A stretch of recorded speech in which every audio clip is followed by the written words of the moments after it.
శ్రీమాత్రే నమ. జయ గురు దత్తాత్రేయ నమ.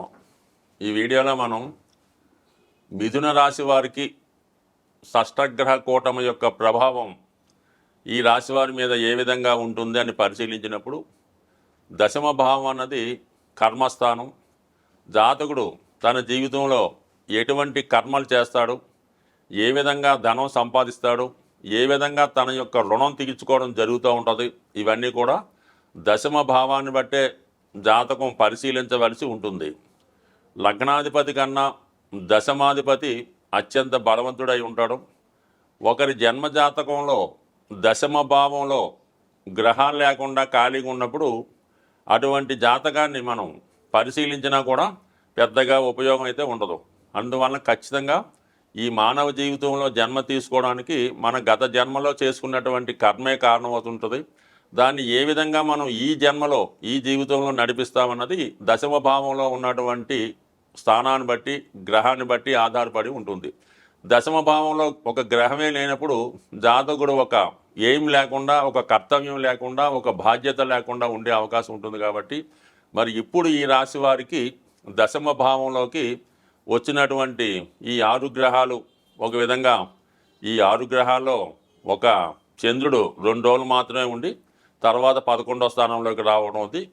ఇంచుమించుగా 15 రోజుల దాకా ఈ రవి అక్కడే ఉండి తను కూడా బయటికి రావడం జరుగుతుంది.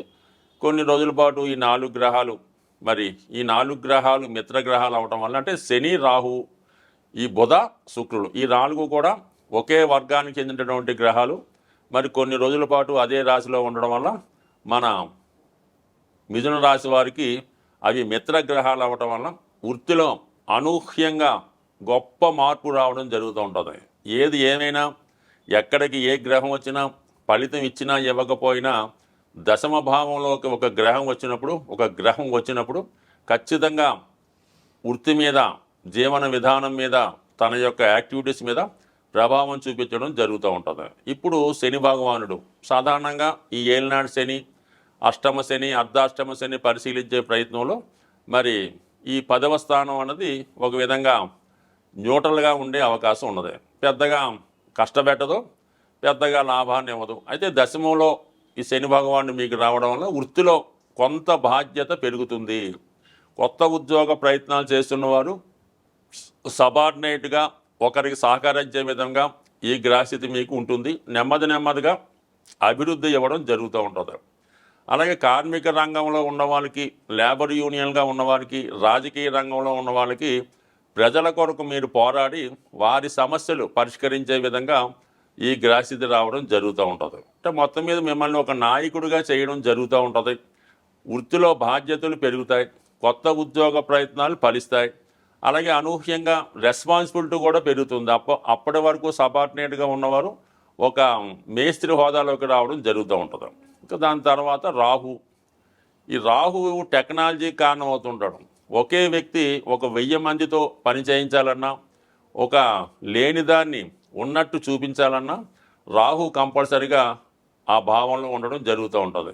ఈ రాహువు అలాగే మనకి శని భగవాన్ ఇద్దరూ కలియడం వల్ల ఇది ఎక్కువగా సినిమా రంగంలో ఉన్న వాళ్ళకి, సాఫ్ట్వేర్ రంగంలో ఉన్న వాళ్ళకి చాలా అనుకూలించే అవకాశం ఉన్నది. అలాగే మీరు ఏదన్నా ఒక ఇండస్ట్రీ స్థాపించాలన్నా, ఒక కెమికల్ పరిశ్రమలో ప్రవేశించాలన్నా, కొత్తగా వ్యాపారం చేయాలన్నా ఈ రాహు శని గ్రహాల కలయిక మీకు చాలా బలాన్ని ఇస్తుంది. అలాగే మీ యొక్క కృషికి తగినటువంటి ఫలితాన్ని కూడా ఈ గ్రహస్థితి రావడం జరుగుతూ ఉంటుంది. దీనితో పాటుగా మనకి శుక్రగ్రహం పంచమాధిపతిగా ఉన్నటువంటి శుక్రుడు దశమ స్థానంలో ఉన్నప్పుడు జాతకుడు తన తెలివితేటలు, తనలో ఉన్నటువంటి జ్ఞానాన్ని, విజ్ఞానాన్ని ఉపయోగించి కొత్తగా దాన్ని ప్రజెంట్ చేయడం జరుగుతూ ఉంటుంది. బట్ ఏదైనా ఇది సినిమా రంగంలో హీరోయిన్స్కి చాలా మంచి అవకాశం రావడం జరుగుతూ ఉంటుంది. ఇప్పటిదాకా చిన్న పోర్షన్స్ వేసుకున్నటువంటి మీకు ఒకేసారి సెలబ్రిటీ హోదా వచ్చే అవకాశం ఉంటుంది. మరి బుధుడు కూడా అదే రాశిలో సంచరించడం వల్ల మీరు చేస్తున్నటువంటి వృత్తితో పాటు అదనపు ఆదాయం కొరకు చేసే ప్రయత్నాలు కూడా చాలా వరకు ఫలించే అవకాశం ఉంటుంది. కాబట్టి మొత్తం మీద ఇప్పుడు ఏర్పడినటువంటి ఈ గ్రహస్థితి కంపల్సరిగా మీకు వృత్తి వ్యవహారాల్లో కంపల్సరిగా అభివృద్ధి ఇవ్వడం జరుగుతుంటుంది. ఇది ఎక్కువగా ఉన్నత విద్య పీజీ లాంటివి పిహెచ్డి లాంటివి చేద్దాం అనుకున్న వాళ్ళకు కూడా ఈ గ్రహస్థితి మీకు సంపూర్ణంగా సహకరించడం జరుగుతూ ఉంటుంది. మొత్తం మీద ఈ గ్రహస్థితి మిథున రాశి వారికి చాలా వరకు మంచి ఫలితాన్ని ఇవ్వడం జరుగుతుంది. స్వస్తి.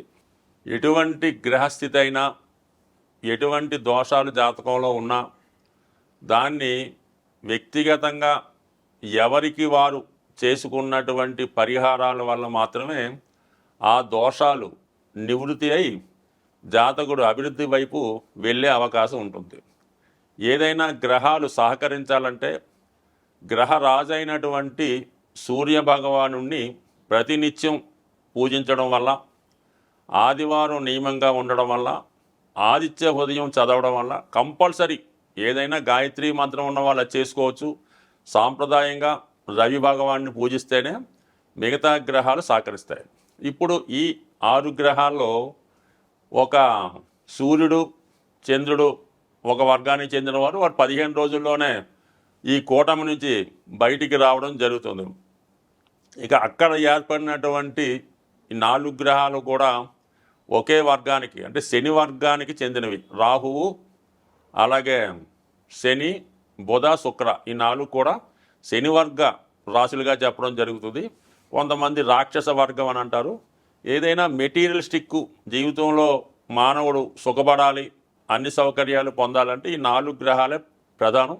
అదృష్టవశాత్తు ఈ 4 గ్రహాలు ఒకే వర్గానికి చెందడం వల్ల మీరు కంపల్సరీగా శని భగవానుని అనుగ్రహం కోసం శివుణ్ణి ఆరాధించడం వల్ల, రాహు యొక్క ప్రభావం కొరకు అమ్మవారిని పూజించడం వల్ల, మరి శుక్రుడు యొక్క ఇంపార్టెంట్ శుక్రబలం ఉంటే అన్ని సౌకర్యాలు లభిస్తాయి కాబట్టి లక్ష్మీ అమ్మవారిని లక్ష్మీ స్తోత్రం ద్వారా, అలాగే చివరిగా బుధుడు చిన్న గ్రహం అయినప్పటికీ కూడా విష్ణుమూర్తిని పూజించడం వల్ల ఈ గ్రహాలు మీకు అనుకూలంగా మారడం జరుగుతుంది. సో అందువలన వ్యక్తిగతంగా వీటన్నిటికీ కూడా ఏకైకంగా సింపుల్గా ఉపయోగపడేది విష్ణు సహస్రనామం. విష్ణు సహస్రనామ పారాయణ వల్ల అటు ఏలినాటి శని, శివుని యొక్క అనుగ్రహం కూడా రావడం జరుగుతూ ఉంటుంది.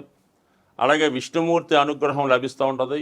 ముఖ్యంగా లక్ష్మీ అమ్మవారి అనుగ్రహం కలగాలన్నా కూడా ఈ విష్ణు సహస్రనామ పారాయణతో పాటు అందులోనే యాడైనటువంటి లక్ష్మీ స్తోత్రాన్ని కూడా అది వినడం కన్నా చదవడం కన్నా ముందు దాని యొక్క అర్థాలు మీరు వివరంగా తెలుసుకునే ప్రయత్నం చేయండి. మరి చాగంటి కోటేశ్వరరావు గారి ఉపన్యాసాల ద్వారా కానీ పర్టికులర్గా ఉన్నటువంటి మరి ఆ విశ్లేషణ గ్రంథాలు చదవడం వల్ల తెలుసుకోవచ్చు. సో ఏదైనా మరి ఈ శాస్త్రాన్ని రచించిన వాళ్ళే ఈ 108 నక్షత్ర పాదాలకి ఈ విష్ణు సహస్రనామాన్ని విడదీసి ఒక్కొక్క నక్షత్రానికి ఒక్కొక్క శ్లోకాన్ని ఇవ్వడం జరిగింది. అంత విపరీతమైనటువంటి విష్ణు సహస్రనామం చెప్పే నాలెడ్జ్ అయితే మనకి లేదు. కానీ సింపుల్గా మీరు ఏదైనా గార్గేయ గారి పంచాంగంలో ఏ నక్షత్రం వారు విష్ణు సహస్రనామంలో ఏ శ్లోకాన్ని చదవాలి అన్న విశేషాన్ని వారు కూడా తెలియజేయడం జరిగింది. కాబట్టి మీ నక్షత్రాన్ని అనుసరించి కనీసం ఆ 4 చరణాలన్నా విష్ణు సహస్రనామాన్ని పారాయణ చేస్తూ, లక్ష్మీ స్తోత్రానికి మళ్ళీ దానికి మినహాయింపులు ఉండవు. అది కంప్లీట్గా పూర్తిగా చదివితేనే అన్ని రకాల ఫలితాలు మీకు రావడం జరుగుతాయి తప్ప ఇందులో భక్తి విశ్వాసం అయితే ఏంటంటే మరి మా అబ్బాయి చదవడండి, మా అమ్మాయి చదవదండి, దాని బదులు మేము చదువుతామండి, పనిచేస్తుందంటే మాత్రం ఖచ్చితంగా పనిచేయదు. కనీసం సూక్ష్మంలో మోక్షం ఎంతో కొంత నమ్మకం పెట్టుకుంటూ కనీసం ఆ పుస్తకాన్ని దగ్గర పెట్టుకొని వీలైనప్పుడల్లా దాని వంక ఒక చూపు చూస్తే కంప్లీట్గా మీకు ఆ అనుగ్రహం తప్పగా లభించే అవకాశం ఉంది. ఏదైనా నమ్మకం, విశ్వాసం, గ్రహాలు శుభాన్నిచ్చినా కష్టాన్నిచ్చినా అవి అనుభవిస్తున్న వారికి ఇది చక్కని పరిహారంగా లభించే అవకాశం ఉంది. స్వస్తి.